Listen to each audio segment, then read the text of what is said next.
The London Plan, also called Rethink London, is an economic plan created by the Mayor of London in 2004 as a result of a 2-year conversation with Londoners so that citizens can influence the development of their own city. This plan, which is often updated, sets goals in various fields in London's development. We are going to ask ourselves, how does the London Plan intend to contribute to London's development? First, we will discuss how the London Plan affects the city's economic development. Then, we will see how the plan contributes to the growth of the city. And lastly, we will try to understand how the London Plan has an impact on its population with its social dimension. To start with, we are going to wonder in what ways does the London Plan affect the city's economic growth? The answer is by supporting the industries that are more likely to help with the economic growth. One of the most important of these industries is the retail industry. London's retail industry is vital to the city's economy, as it represents 40% of the money spent in London. It also provides 400,000 jobs, that is 9% of all employment in the metropolitan area. But most importantly, in the next decade, this sector may increase by an estimated 75,000 job opportunities. The more significant retail shops are clothing shops, as they provide about 78,000 jobs. London is considered by many as the fashion capital of the world, and in this polarized market, you can find shops from cut-price fashion to full luxury experience. The UK is in fact the third largest fashion employer in the European Union, surpassed only by Italy and Germany. Many tourists come from all over the world in order to spend money in this expanding industry. Some of the most famous shopping areas are Oxford Street, Regent Street, and New Bond Street. As for the rest of the money spent in London's retail industry, the city is also very famous for its street markets. Take Camden High Street Market, for example. This world-famous street market attracts more than 100,000 visitors every weekend and is one of London's top attractions. The complex of Camden Market is composed of 6 distinct sections, like the Camden Lock Market, dating back to 1974, famous for its crafts, clothes, jewellery, and unusual gifts. There are many other street markets in London, all of which attract many tourists who spend money there, thus making London's economy grow. Another major industry supported by the London Plan is London's insurance industry.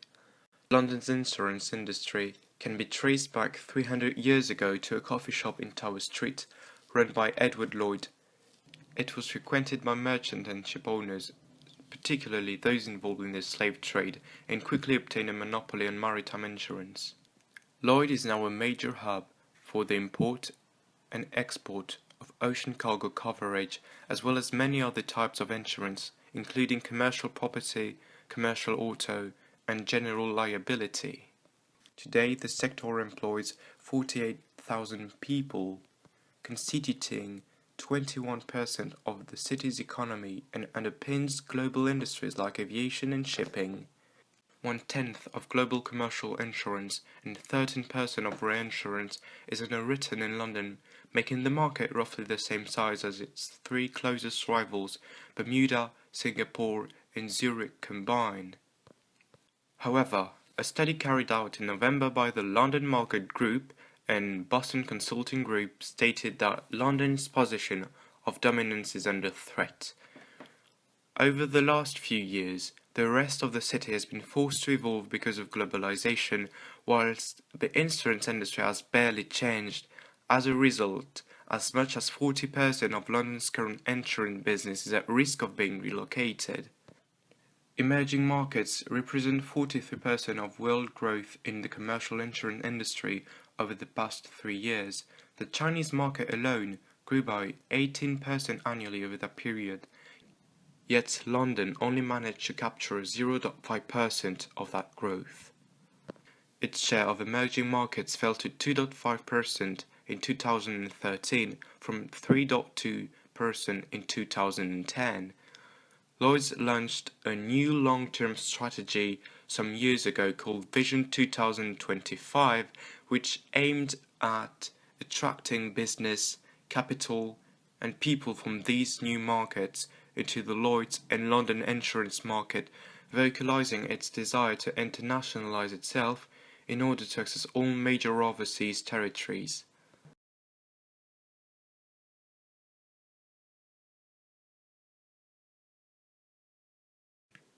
As just said, London intends to develop itself not only on a national level, but also internationally.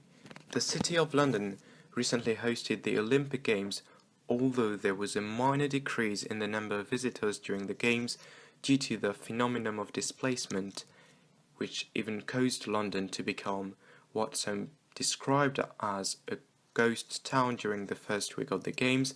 12 months after the end of the Olympics, tourism in the UK hit a record high with a 12% increase on the previous year, according to data from the Office for National Statistics. Tourists spent more money than ever during their stay, a total of £184 billion by overseas visitors, a 13% increase, taking the total expenditure for the first half of the year to a record £8.7 billion. More recently, the 2015 Rugby World Cup is expected to have generated about £1 billion for the UK's transport and tourism sector. London also witnessed great advances in its airports. London Heathrow Airport is ranked 3 in the world in terms of the number of passengers, 70 million in 2012. The Airports Commission has confirmed a shortage of runway infrastructure in London and forecasts that Heathrow, Gatwick, London City and Luton will be entirely occupied by 2030.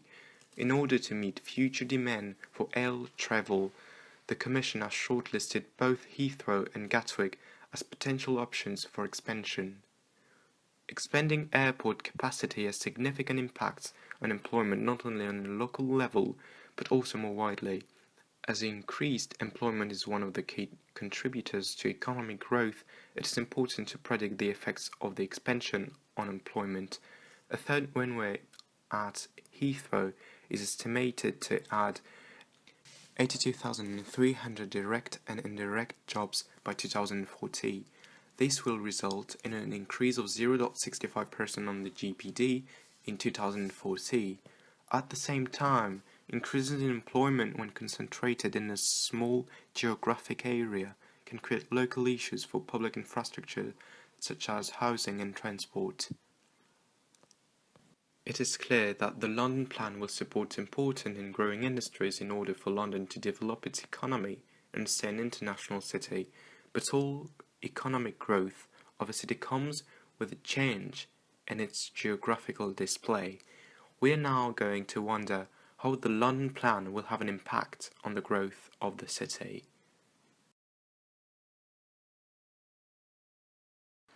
To ensure this economic development and to remain at a world rank, the city has to adapt itself.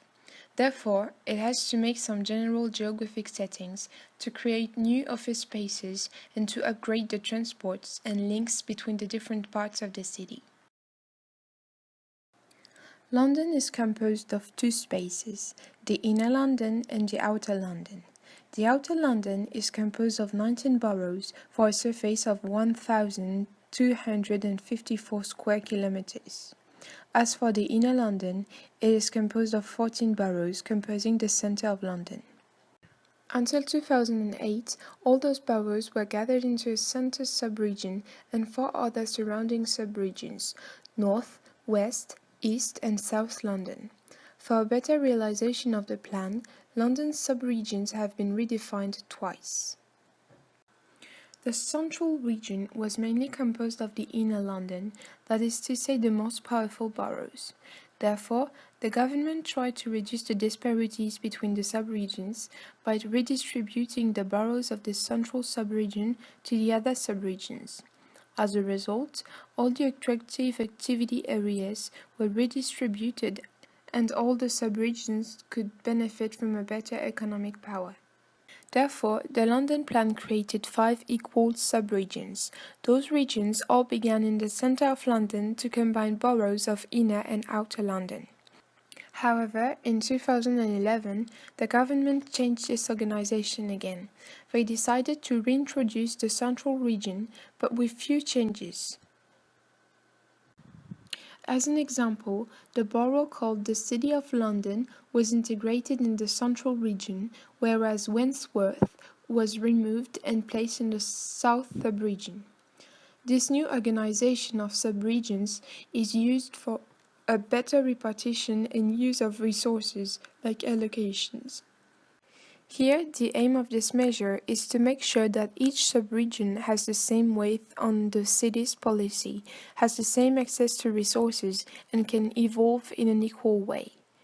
Therefore, the London Plan also intends to reorganize the space in those subregions to allow new trades and workspace. Indeed, the London Plan intends to make London more attractive for firms by creating new office spaces. Today, London has about 300 million square feet of office space contained in 5 main business districts like the City or Canary Wharf. However, thanks to the realization of the London Plan, this space tends to enlarge itself as 2.17 million square feet of office space are under construction nowadays. To this end, the government tries to develop vacant sites and to renove some existing spaces with the objective of bettering and embellish the city and create active areas. Moreover, the government also plans to ensure the quality of the spaces so that the buildings created will be adapted to all different kinds of activities of the future companies. As a result, the plan gives boroughs the capacity of developing themselves by managing those office spaces. The boroughs can deal directly with companies and therefore can facilitate the development of those spaces and their accessibility. They can provide easily ancillary services and finally make sure that the location remains attractive. Furthermore, by allowing boroughs to manage the spaces, lots of delays can be avoided. By developing spaces, London guarantees its own development.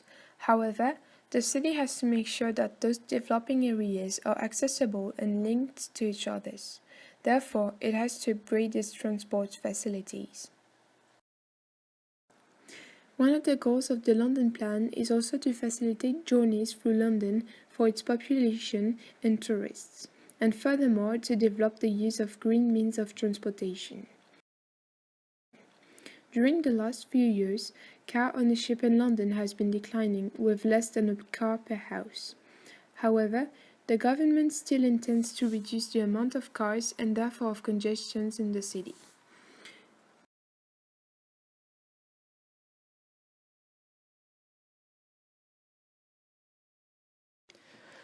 One big social issue that London faces is its housing problem.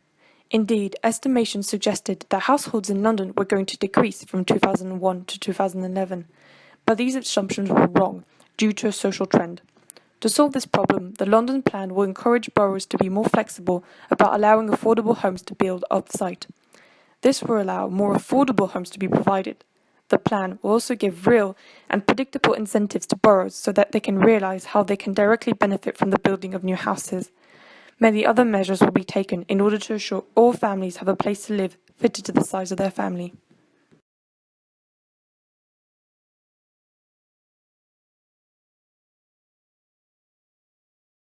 The mean of the London Plan is to reorganize the framework of London so that it maintains a high and stable levels of economic growth and employment, adding to a social progress which must meet the needs of everyone.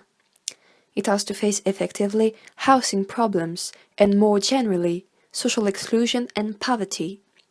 Indeed, nearly a quarter, 22% of the United Kingdom population in 2001-2002 lived with an income lower than 60% of the income's median and 23% living with less than the half of the average income.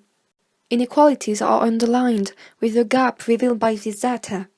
Even more palpable inequalities are in London, as urbanization can be the source of a social segregation. The reallocation of the area is each time done with a sort of redistribution of the age of the whole urban area, beginning with the upper class who can choose, ending with the class of the poorest, going where it is possible to invest with a low salary, or even where they are assigned to social housings. Thus, the segregation of the urban area reflects and reinforces the social segregation. Therefore, improving mobility as a means of tackling the social relegation is a major goal of the London Plan. Indeed, it intends to enable women, young people, and most of all, the workless, to access to means of transportation. Thus, the London Plan stands up against the current social issues that meet the city, but the biggest challenges are yet to come.